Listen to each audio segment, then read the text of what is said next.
Take a look at these living rooms. What do you think is wrong or could improved in the design? Here are 5 common mistakes people often make when designing their living rooms that often lead to less than ideal living spaces. So it's crucial to know these pitfalls to avoid them, but it's equally important to know what you should do instead. And if you see something you like, don't worry, we've got you covered. We'll link to similar products in the description below. Let's get started. Mistake number 1, more furniture and decor. Mean a more luxurious look?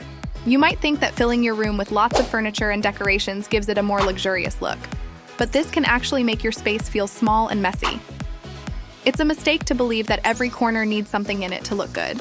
Instead, this can lead to a room that's too full and hard to enjoy. So it's better to leave room for you to move and for air to flow.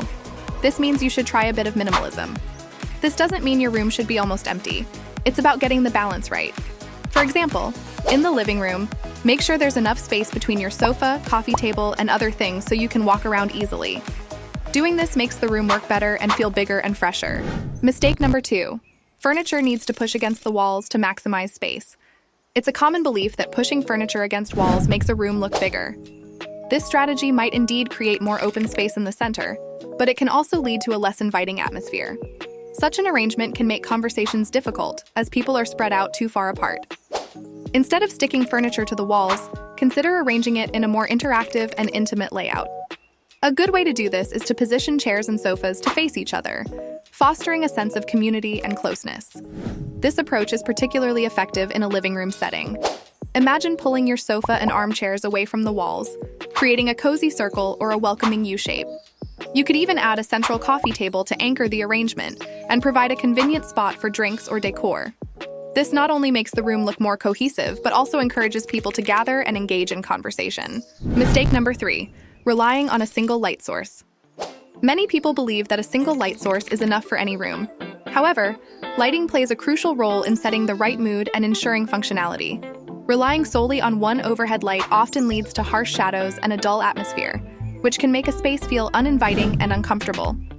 The challenge with a single light is that it can't evenly illuminate an entire room, leaving some areas dimly lit or overly bright, which is not ideal for creating a welcoming environment. To overcome this, it's essential to use a mix of different lighting sources. In a living room, for instance, combining a central ceiling light with table lamps beside the sofa and a floor lamp in a reading nook can drastically improve the ambiance. This strategy helps eliminate harsh shadows by evenly distributing light throughout the room. Additionally, incorporating indirect lighting like wall sconces can add a soft glow, enhancing the overall warmth of the space. Track lighting is also a great option, especially for highlighting artwork or architectural details, adding a touch of style and sophistication. By thoughtfully combining these various light sources, you can create a space that is not only functional for all activities, but also aesthetically pleasing and inviting for both residents and guests. This approach ensures that your living room is well lit and adaptable for every occasion, from a quiet night in to hosting a gathering. Mistake number 4, multiple patterns make a room look dynamic and interesting.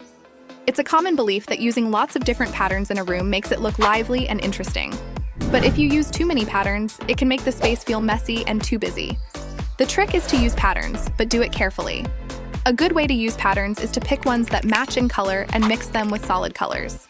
For example, if you have a rug with a pattern in your living room, you might pick cushions or curtains that are simpler or just one color that goes well with the rug. This way, your room looks well put together and still interesting. Mistake number 5, aesthetic appeal is everything. Sometimes people think that how their living room looks is the most important thing, but it's just as important that the room is useful. A lot of times, people focus too much on style and forget about comfort and how things work. Make sure the furniture you choose is both nice to look at and nice to use. For example, a sofa might be really pretty, but if it's not comfy to sit on, it won't work well in your living room. Or a lovely coffee table that's the wrong height for your chairs can be annoying.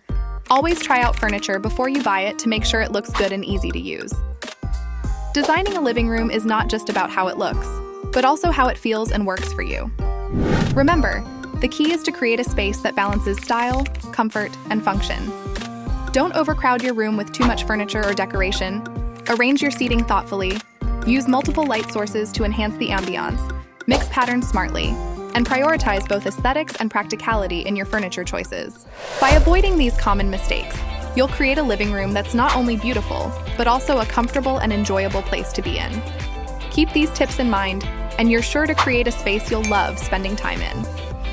Check out the links below for some great product ideas that can help you achieve the perfect look for your living room. Don't forget to subscribe to our channel for more helpful tips and ideas. Thanks!